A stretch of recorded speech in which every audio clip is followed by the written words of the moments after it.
Nuestro primer invitado es primera invitada, la ex primera ministra Mirta Vázquez, a quien le agradecemos, por cierto, el haber aceptado nuestra invitación. Mirta, bienvenida.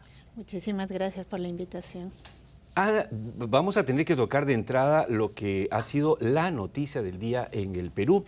Voy a informarle a los amigos televidentes que recién empiezan a regresar de sus almuerzos, de sus reuniones familiares. El fiscal de la Nación, Pablo Sánchez, dispuso ampliar investigación preliminar contra Pedro Castillo, el presidente Pedro Castillo, por presunta comisión de delitos de organización criminal, tráfico de influencias agravado y colusión agravada, sin perjuicio de otros delitos que se puedan advertir en el curso de las investigaciones. Gravísimo, muy delicada la situación.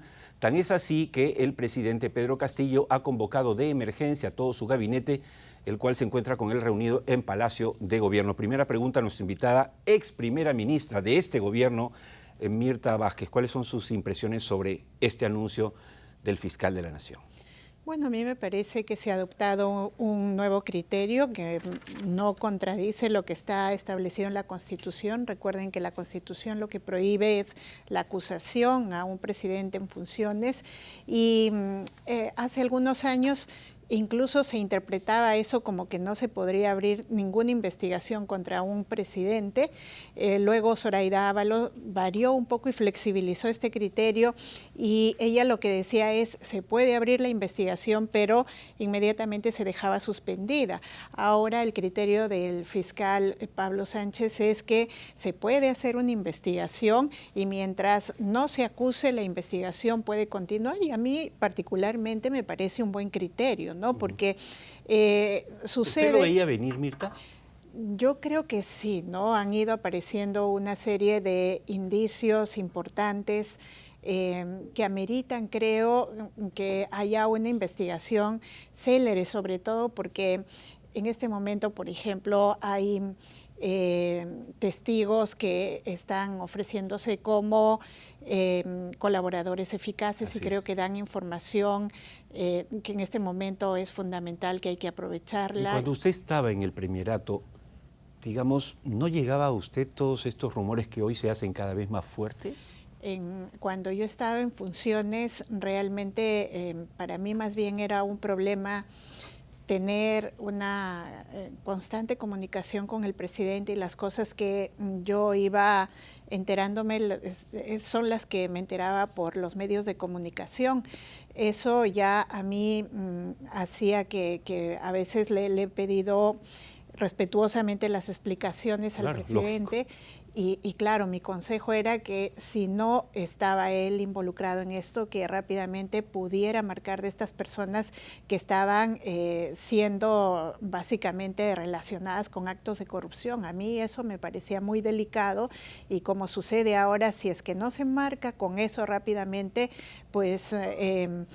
Se corre el riesgo de terminar involucrado. Ahora, para cerrar ese tema, porque este no es un programa político, ya vendrán luego los programas políticos, por supuesto, incluyendo este canal, para verlos, pero digamos, ya a la luz de todo lo que ha venido pasando, las declaraciones durante 10 meses de Pedro Castillo, una tras otra mentira, ¿usted diría que tenemos un presidente mentiroso o distraído? Yo diría que tenemos un presidente que probablemente no está dando las explicaciones que la población requiere. Para mí es muy importante que alguien que asume un cargo de tanta importancia, un funcionario de alto nivel, tenemos toda la obligación de transparentar nuestros actos, sobre todo cuando son actos que se están cuestionando en medio de algo de corrupción. Entonces, sí me parece que es fundamental, y si el presidente no lo hace, deja ahí la duda, ¿no? Deja ahí una duda muy marcada, muy fuerte. Yo alguna vez se lo he dicho a su equipo, este país ha tenido históricamente muchos presidentes que nos han robado, nos han timado, está cansado, y por eso el pueblo merece explicaciones, ¿no? ¿Este es un gobierno de izquierda? Yo diría que el decir y levantar las banderas de izquierda durante la campaña y dejar esas apuestas en un papel hace que lamentablemente ya no reconozcamos un gobierno de esa tendencia, ¿no? Lo digo porque yo se lo decía antes de salir al aire, lo he dicho públicamente. Le pido a mis amigos, además sobre todo del extremo derecho, que me digan una sola medida de izquierda de ese gobierno. No la encuentro. O sea, es un gobierno precario, improvisado, poco preparado, irresponsable y ya diríamos que a la luz de los acontecimientos delincuencial, pero de izquierda nada. Y en ese sentido, usted que es de izquierda, aunque vamos, esas etiquetas ya sabemos que están un poco como venidas a menos, pero para hablar de posiciones, digamos, en el espectro político, ¿usted no se siente reconocida en este gobierno? Yo no, porque en los últimos meses, sobre todo, lo que hemos visto es que este gobierno está más bien coincidiendo mucho más con esta derecha conservadora y en definitiva eso nos aleja totalmente de una apuesta programática de izquierda, ¿no? Claro, están juntos en la contrarreforma universitaria, en la contrarreforma política, en la contrarreforma del tránsito y en el ataque a la prensa. Así es, entonces a mí eso me parece que nos aleja totalmente de las apuestas de izquierda y por supuesto la gente de izquierda no nos sentimos ya representados, digamos, en este gobierno. Cuando a usted la nombraron primera ministra, usted sabe que yo soy eventualmente invitado como analista político a diferentes programas. Yo he dicho, porque no puedo mentir, esto está en YouTube, dije, lo mejor que le puede haber pasado a Pedro Castillo es nombrar a Mirta Vázquez como presidenta del Consejo de Ministros, sobre todo porque el historial suyo es una mujer transparente, ¿no? Consecuente con sus ideas, podemos estar de acuerdo o no. Pero le confieso que cuando le escucho en la plaza esta de Ayacucho diciendo no vamos a permitir cerrar, que se extiendan los cierres de minas, se me cayó usted. ¿Qué le pasó? ¿Reconoce que fue un error? Porque al día siguiente, bueno, tan lo reconoce que tuvo que enmendar la plana con su comunicado. ¿Qué pasó? Ahí no hay ni un error, probablemente hay una falta de comunicación, pero usted más que nadie que sigue los temas mineros sabe perfectamente que yo no estaba, como se trató de pintar, que yo llegué a Ayacucho a cerrar una mina. Una mina no se puede cerrar como si fuera una bodega. Exactamente. Eso no sucede así. Cuando nosotros llegamos a Ayacucho... Por eso me extrañó, porque su declaración era no vamos a permitir, y eso sonaba a dictadura, ¿no es cierto?, castrista, y no es usted así. No, y yo lo he explicado varias veces que cuando nosotros llegamos a Ayacucho y yo pedí información porque además yo fui con todos los ministerios, pedí al Ministerio de Energía y Minas que me dijera en qué situación está cada uno de esos proyectos.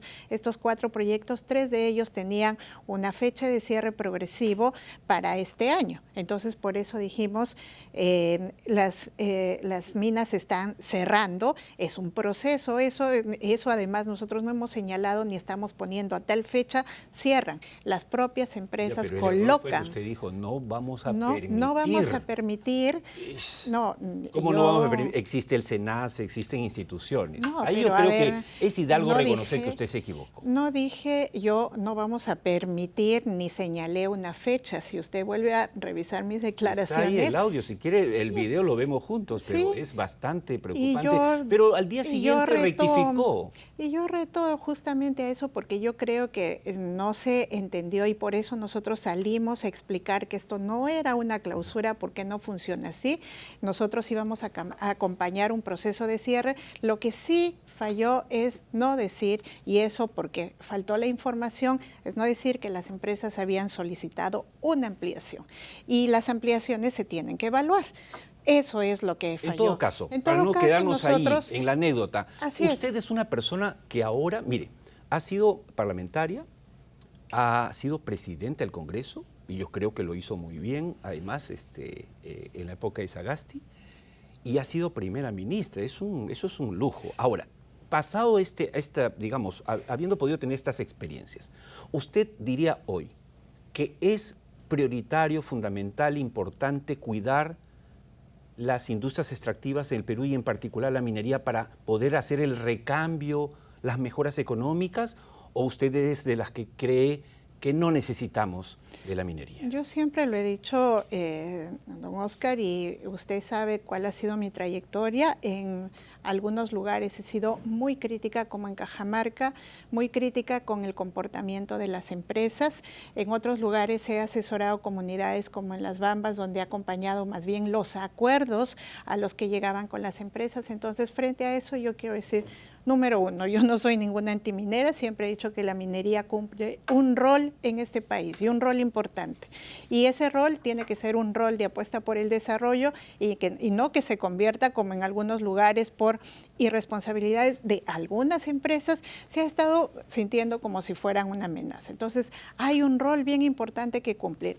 Número dos, tenemos que respetar el Estado de Derecho. Y yo lo he respetado en todo momento, yo no he sido la que he ido, ustedes pueden verificar cómo siguen los procesos de Ayacucho, incluso los que fuera, no ha habido acá ninguna arbitrariedad, siempre hemos respetado el Estado de Derecho y me parece que en el marco del Estado de Derecho sí hay que cuidar y hay que ajustar cosas para que el relacionamiento empresa-comunidad se siga dando de la mejor manera. En este momento hay una serie de reclamos. Por ejemplo, en Las Bambas hay un reclamo de que no se ha cumplido con los acuerdos. El Estado se ha hecho de lado. El Estado cree que es un tercero. Yo no estoy de acuerdo con ese enfoque. Yo creo que el Estado se tiene que hacer cargo de la responsabilidad de saber cómo funciona el relacionamiento empresa. Exacto. Y, Mirta, ¿sabe usted cuánto ha pagado en impuesto a la renta los últimos 10 años la minería? Sí, yo sé que ha sido un 80.000 actor, millones de soles. ¿Sabe usted que la mitad es canon minero? De hecho, que lo sabe. ¿Sabe usted cuánto ha gastado esos 40.000 millones? Sí, y ahí solo hay un problema. Hay 15.000 no gastados Y hay por un el Estado, pero lo injusto doble. ahí, déjeme terminar esto. Mirta, lo injusto es que a veces se escuchan entonces a los funcionarios. Ojo, no es que las empresas mineras sean perfectas, tienen mil problemas igual que cualquier otra empresa, pero están pagando. Y es como si yo pagara a una universidad para educar a mi hijo, la universidad lo educa mal y resulta que yo soy el culpable.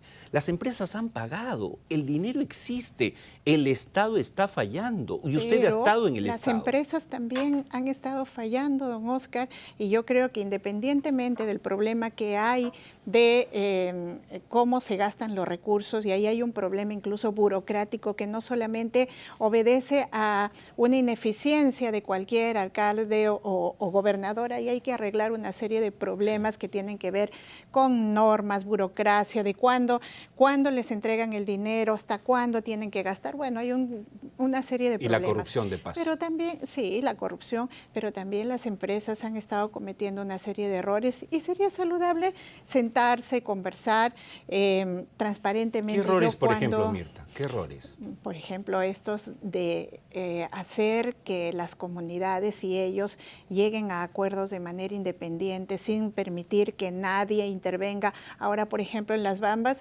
no podemos enterarnos ni siquiera qué acuerdos han llegado porque hicieron firmar una cláusula de confidencialidad. No puede ser que en un Estado se estén realizando este tipo de acuerdos. Pero ahí el que falla es el Estado, el no haberse hecho respetar para impedir ese acuerdo de confidencialidad. Pero también las empresas, porque yo he visto muchas empresas también. O sea, coincido con usted, pero digo, y el Estado tiene que decir, sí, ¿para qué? Y yo ¿para qué misma lo estoy reconociendo y por eso digo que necesitamos toda una remirada del proceso de actividad extractiva en el país, nuevas normas, nueva forma de relacionarnos. Las comunidades no son unos violentistas o locos que les gusta hacer conflictos. Creo que hay detrás una serie de fallas históricas, institucionales, pero también de las empresas que creo que se tienen que corregir y hay que asumir todos. Mirta, ¿no? usted ha sido, como lo ha comentado ahora, y que fue presentado como algo terrible, pero usted ha sido asesora de las comunidades de Fuerabamba, las que están frente a, enfrentadas hoy a Las Bambas. Usted después ha sido primera ministra, es decir, conoce los dos mundos. No. Fuerabamba, yo nunca he asesorado Fuerabamba. ¿Sí, no? Estuve en un proceso de acompañamiento con las comunidades de Tambobamba, que es otro lugar, otro foco. Del área de influencia directa o indirecta. Directa. Bueno. Y hemos acompañado cuando... Pero es Las Bambas, es alrededor de Las Bambas. Sí, pero y eso dígame, se ha sabido... ahora que usted conoce esos dos mundos, diría hoy, tratando de ser propositivos, ¿cuál es la solución? Ahí hay varias cosas y creo que para eso tienen que entender que el conflicto es complejo, es multidimensional. Las Bambas y el corredor minero tienen una serie de focos de conflictos. Por un lado está Tambobamba, el otro Chalhuahuacho, Fuerabamba, las comunidades del Cusco, etcétera, y todas con demandas diferentes.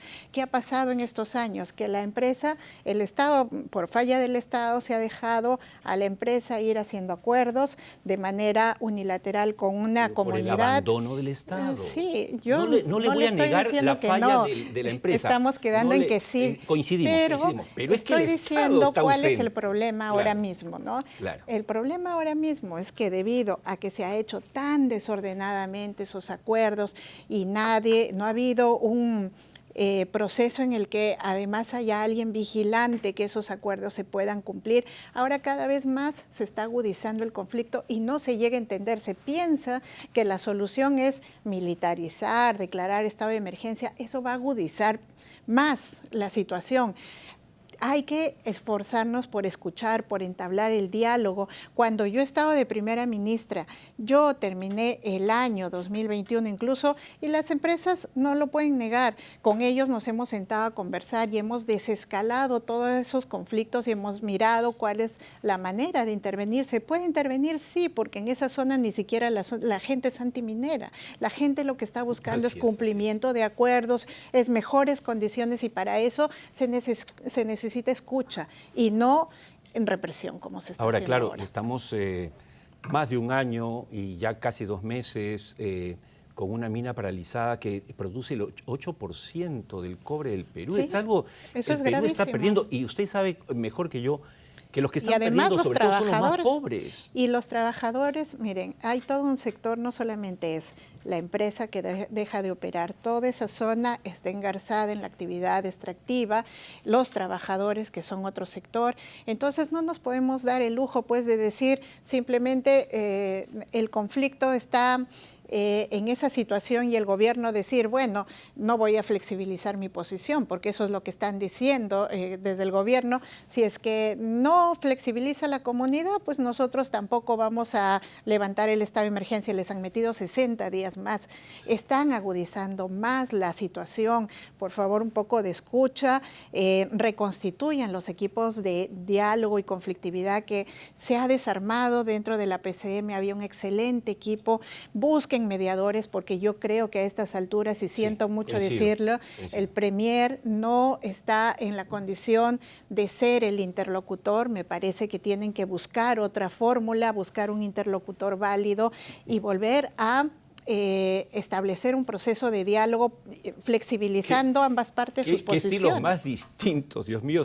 El suyo, ¿no? Siempre, digamos, ponderado, tratando de tender puentes, y el incendiario de Aníbal Torres, Dios mío, parece que estuviese, hay gente que cree, yo no, que es exprofeso, que es a propósito, él lo que quiere es incendiar la pradera para que el país se queme, entonces se venga la nueva constitución. Eso me parece una locura, pero definitivamente usted está diciéndonos que no ve que él tenga la capacidad para liderar una solución. Y eso, miren, no es por descalificar a alguien, sino que hay personas que tienen más capacidad para llevar adelante estos procesos de diálogo y otros que no todos tenemos las mismas capacidades. En mi caso, porque yo he trabajado muchos años este tema de conflictos y he intervenido en muchos de estos procesos, y aún así a mí me llaman incendiaria, antiminera, pero si ustedes se fijan, y yo reto a que la gente vea mis intervenciones cuando yo he estado en el premierato, todas han sido de intento de reconstitución, de diálogo, no solamente con la comunidad,